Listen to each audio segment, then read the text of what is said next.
Hi everyone, welcome to another video in which we are going to talk about SAP Toolbar Standard Module in Tosca.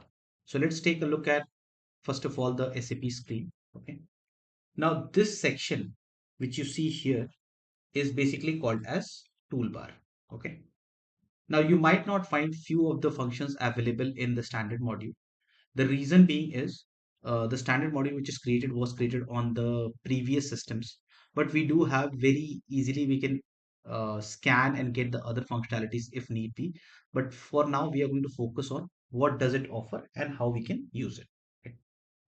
Now, before getting into that, let me just give you some idea about this specific section. Okay.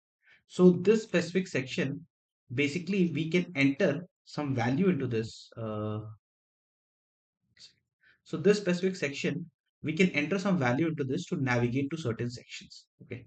Now, in case you're not aware about SAP, that's fine. But let's say, let me show you. So in case, let's say I want to create a sales order. Okay. So if I'll double click on this, it is opening this page. Okay. Now, similarly like this in SAP, there are a lot of different modules and they have certain uh, numbers or ways available by which I can directly navigate to that page. Okay. So those are called as transaction codes in case of SAP. Okay.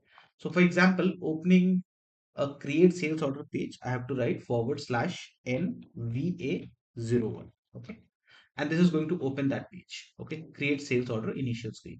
If I do NVA02, it is going to give me change sales order screen. Okay. So we are going to use a lot of transaction codes when we are going to work on automating the SAP page.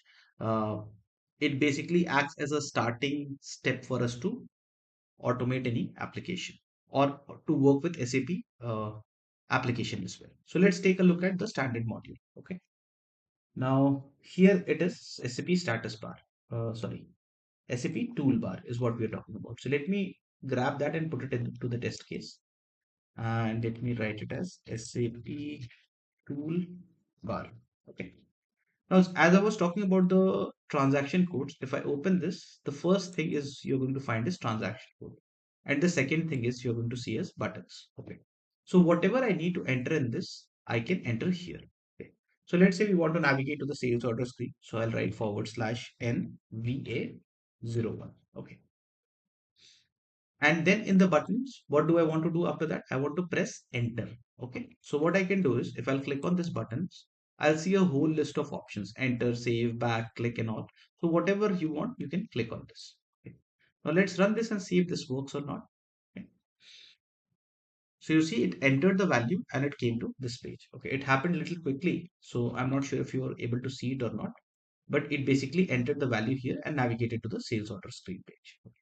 Now, other stuff as well, for example, clicking on this print is also possible. Okay. If I just want to perform the enter button, want to click on the enter button without entering something here, that is also possible. So for example, if I delete this, okay, and if I'll click on print, it is going to show me a page something like this.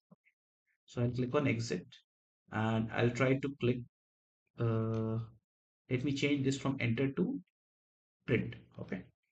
And let's click on run in Scratchbook. So this is going to work. Okay. Now there are certain things which you might feel is not available here in terms of our options to work for. Okay. So we can scan that and we are going to understand in future videos how we can scan the screen and get the elements for our need. But SAP toolbar is basically used to access all the options which are available here. Okay. That sums up this video. In the next video, we are going to talk about another standard module. And do like, share, and subscribe if you like my content. Thank you very much. Have a good day. Bye bye.